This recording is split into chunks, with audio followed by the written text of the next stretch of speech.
So bagong lahat, balik normal na naman. May pasok na, on-site pa. Sa week 3 ng NBA season, nabago ang number 1 para sa rookie ladder. Ang nangunguna ngayon si Con Nupel ng Hornets. Nasa 16.6 rebounds at 2 assists per game. Nalagpasan lang niya ng 0.1 point si BJ Edgecombe.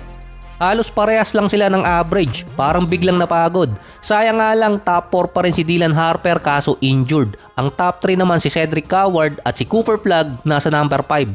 Marami pang mga humahabol na rookies. Ang isa doon, ang top 8 ngayon na si Will Richard. Magaling din talagang pumili ng player yung Memphis dahil originally Memphis naman talaga ang pumili sa kanya sa draft bilang number 56 na tinrade lang ng Golden State papunta sa kanila na nagbigay pa sila ng isang second rounder. Parang katulad lang din ni Ryan Rollins itong si Richard. Dati kasi noong 2022, si Rollins originally hindi naman Golden State ang pumili sa kanya kundi Atlanta Hawks bilang number 44. Tinrade din sa kanila kapalit ng isang second rounder at cash consideration. Nung time na yon, kaka-champion pa lang ng Golden State. Sa 3-game stretch ni Will Richard, nag-a-average siya ng 19 points, 4 rebounds, 3 assists, 57 and 40%. So puwera usog. Pangalawa na siya kay Con Nupel na naungusan niya si Flagg sa 3-game stretch na yon. So may another guard na pwedeng i-improve ang Golden State. Meron kasing hadlang sa Golden State kaya hirap sila makapag-improve ng player. May 4 kasi doon na above pa kay Will Richard. Si Steph, Moody, Podziemski, pati si Buddy Hield. Kaya kapag wala yung isang player doon, nakakalaro si Richard ng maayos at sa 3 games na wala si Steph, nakapag-average siya ng mataas. Based naman sa mga discussion online, pwede nang i-trade si Podziemski at ipalit sa rotation si Will Richard.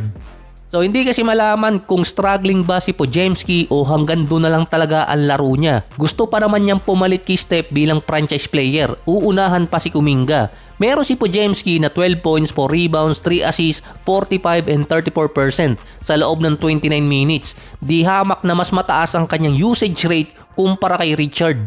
Na mas efficient pa ang numbers ni Richard kung ibabase sa points per game via minutes. So makakakuha siya ng at least 10 points or 19 points per game lalo na nung nakaraang stretch. Dahil loaded din ng mga guards ang Golden State, madami siyang kaposisyon dun. Pero meron kasing isang skills itong si Richard kaya siya nakakakuha ng puntos.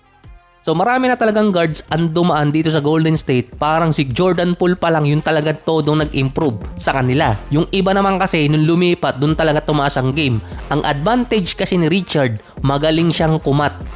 Mga backdoor play ang ginagawa niya. Hindi siya shooter kaya wag aasang ilang 3-point shot ang gagawin niya every game. Pero base kay Steve Kerr, dahil nga magaling kumat or kumuha ng mga pasa, itong si Will Richard nakakascore siya ng maayos at nakakaposisyon. Kahit si Al Horford, sinabing alam kasi ni Richard kung saan pupunta kapag hawak nila yung bola. Mature na maglaro. 22 years old na eh. Kaka-champion pa lang din last season sa NCAA. Hindi rin siya kilalang high scorer at bibihirang player din na nakakastop sa mga cut niya. Kaya yung mga gaya ni Butler at ni Steph na nado-double team nagkakaroon ng option na ipasa kay Richard kapag nakitang may pagkakataon ng pumasok sa lane dahil nga meron ding open shot. Yung kasama pa niya dati sa college si Walter Clayton Jr. ng Wizards, parehas sila ng style, magaling ding kumat at meron silang taktika nun. So mali pala, sa Jazz pala naglalaro itong si Clayton Jr. Isa pa, si Butler din magaling din namang kumat. Ang pinagkaiba lang ni Will Richard, walang nakabantay sa kanya kaya madali siya nakakakuha ng bola. Si Steph, off the ball offense talaga sa Golden State. Siya yung hahanapin ng point guard nila para makakuha ng open shot. Si Will Richard naman, humahanap din ng open shot. Dalawa ang nagiging option kaya kino-call out ng mga fans na ipalit itong si Will Richard sa minuto nitong si Podziemski. Si Brandon Podziemski kasi ang kapalitan ni Steph pagdating sa point guard position at magaling din naman siyang kumuha ng charge. So hindi ko alam kung paano tatapusin ang episode na to kaya cut ko na lang.